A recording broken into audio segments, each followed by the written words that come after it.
Hello, welcome to Maverrik Live. I am your host, Luke Tew, and today I'm joined by Dave Faulkner. Me again. How are you going? Yeah, doing well. How are you going? That's an How am I interesting going? way of saying how are you going? I'm going well. It's like one of those like northern sort of slang, like how you be? How do you do? How do you do, sir? So today we're talking about, the reason I brought you in is because we're talking about how to be more confident. And I feel like you're one of the more confident people in the team, especially because you're now heading a lot of the, I'll say production side of things. A lot of the Digital output and digital stuff, output, yeah. So you've got to lead a team. So during that process, you need to, be assertive, communicate well, and a lot of that is to do with confidence. Yeah. I think my confidence is a weird one because I've been here for so long now that I was told the other day actually by one of my colleagues that I've got this confidence about me, but I also look like I lack confidence in areas as well. So it's like a weird 50-50 how I can be so confident coming across, but I can look like I lack confidence as well. But I think everyone has that about them. It's just about making sure that the areas that matter, you show the confidence. It's definitely an art to act like you're confident when you're trying to think and trying to problem solve, because when you're stuck. To know what you're doing, and you have to instill like that sort of faith in you. During a team, you got to be, okay, I'm going to solve this problem. But when you're solving, you're kind of thinking, oh, I'll do that wrong. You can kind of have, the face of, oh, God, Yeah. But that comes with the experience of, doing it.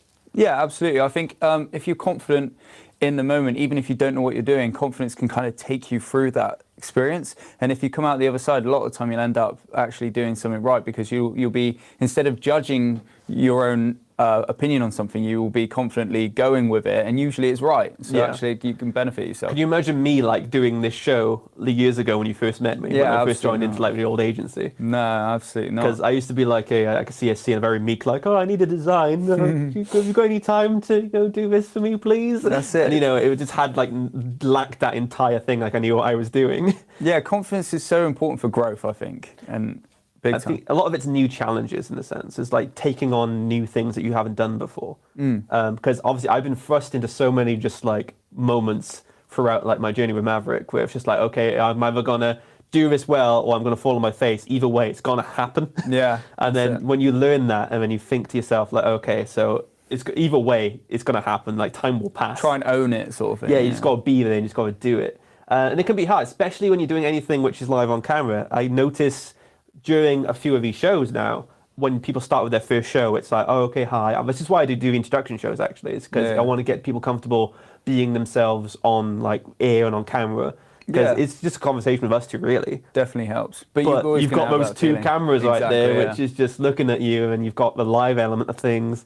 Like, oh, who's going to see this in the future? I might swear, like I've done earlier on, if you watched April Fool's video. That's it. When it's live, there's no time to sort of turn back. You can't turn back the clock, can you? You just got to own that mistake there and then. But I think that's what makes it real.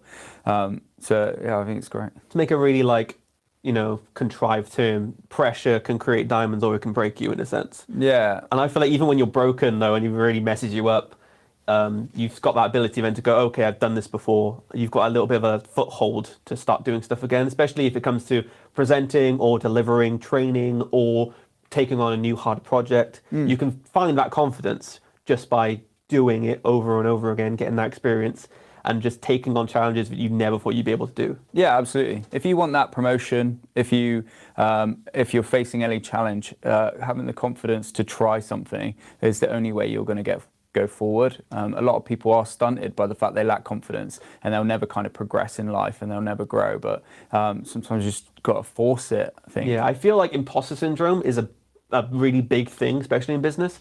Yeah. Because it's like, oh, I shouldn't be here. I don't know what I'm talking about. That sort of thing. Even though you do know everything, you have done it before, and you do have the answers, your head will always say, no, you don't. Yeah. And like, why are you doing this? Yeah. And like that imposter syndrome, I reckon, is so prevalent that people like who are the most confident people in the world still get it.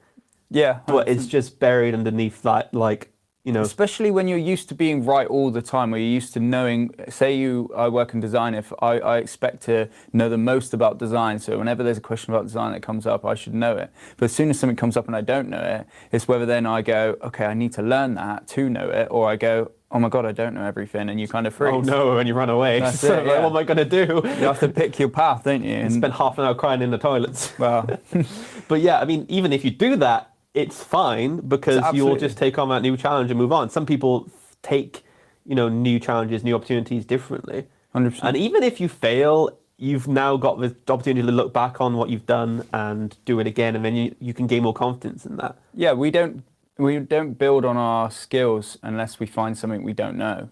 That's the way it is. If you think you know everything, you'll never grow your knowledge base, will you? And this is prevalent even if you're doing sales, if you're trying to learn how to be a public speaker, even if you're trying to make new friends, you just have to go and do something.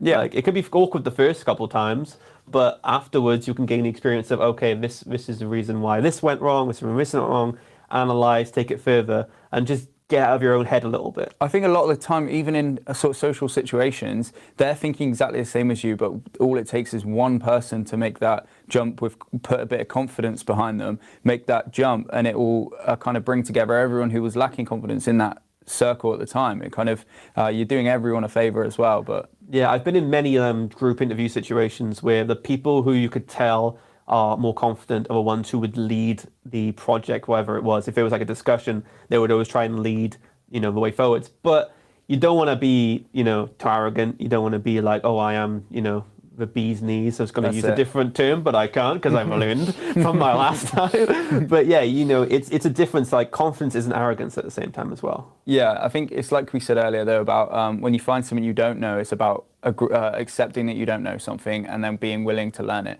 Whereas some people that are arrogant think they know it before they know it. And they try to make you believe that, when actually having a bit of humility will only aid you in sort of growth.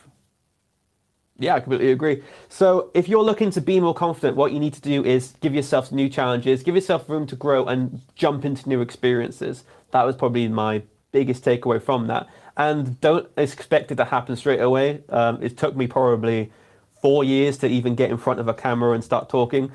Even though this is really awkward. I did a performance arts BTEC before I went into university or anything. And we did a flash mob, right? Right. We did a flash mob in the middle of a school canteen. Wow. And you don't know the amount of embarrassment that I've faced from doing stuff like that. Yeah. But I'm glad I did it. It helped your because it will never be anything worse than that. Yeah, that's it. That's it. Get in front of a camera looks easy now. Exactly. I wouldn't mind doing the entire flash mob as long as it's not in front of a bunch of laughing teenagers. You're luckily it's not now, and it wouldn't be viral on social media, I suppose. Oh yeah, I'm so glad they won't film that. That's the one blessing I can take away. Exactly. So thank you for coming down, Dave. Thanks for having me. And thank you for watching. Don't forget to subscribe to our channel if you like our content. We'll be putting up more Maverrik Lives every Monday, Wednesday and Friday. And don't forget to check out our live training sessions where you can learn to increase your social selling performance.